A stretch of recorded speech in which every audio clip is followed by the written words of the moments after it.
Hello အားလုံးမင်္ဂလာပါဒီနေ့ကျွန်တော်တို့ channel ကနေပုံမြင်လေးတစ်ပုဒ်ပြောပြချင်ပါတယ်ပုံမြင်ရဲ့အမည်ကတော့ဘယင်နဲ့သူနာပြုဖြစ်ပါတယ်ဟိုးအရင်ကတနိုင်ငံမှာလူတော်များများကိုချစ်မြတ်နိုးပြီးများစွာကူညီပေးတတ်တဲ့ဘယင်တစ်ပါးရှိတယ်သူနိုင်ငံသားတွေစားဝတ်နေရင်တက်တာအောင်အစိုးရအကူအညီတွေထောက်ပံ့ပေးခဲ့ပြီးမြည်သည့်သူမဆိုအခက်ခဲရှိရင်ကိုယ်တိုင်လာပြီးဖြေရှင်းပေးတတ်တယ်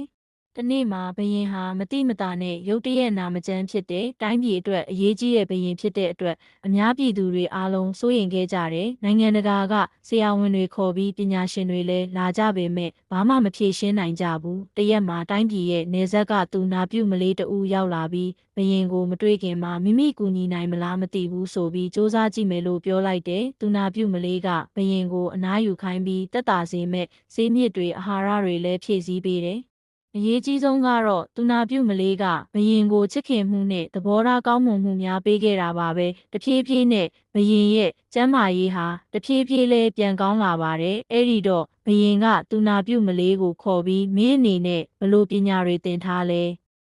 ဘာကြောင့်မင်းရဲ့ထိမ့်သိမ့်မှုကတခြားဆရာဝန်တွေထပ်ထူးခြားနေတာလဲလို့မေးလိုက်တယ်သူနာပြုမလေးကဘယင်ကြီးရဲ့ကိုယ်ထဲမှာနာတာမကပဲစိတ်မှာလည်းပင်ပန်းနေပါတယ်အနားယူပြီးပျော်ရွှင်မှုရစေဖို့ပဲလိုတာပါချစ်ချင်းမေတ္တာနဲ့တီးခံမှုကလူကိုပိုမိုတန်ဆွမ်းစေတတ်ပါတယ်လို့ပြောလိုက်တယ်အဲ့ဒီတော့ဘယင်ကတိုင်းပြည်ရဲ့စီမံခန့်ခွဲမှုမှာလူတွေအတွက်မိသားစုလိုအနားယူနိုင်မယ့်နေရာတွေဖန်တီးပေးပြီးချစ်ချင်းမေတ္တာကိုအဓိကထားလာခဲ့ပါတယ်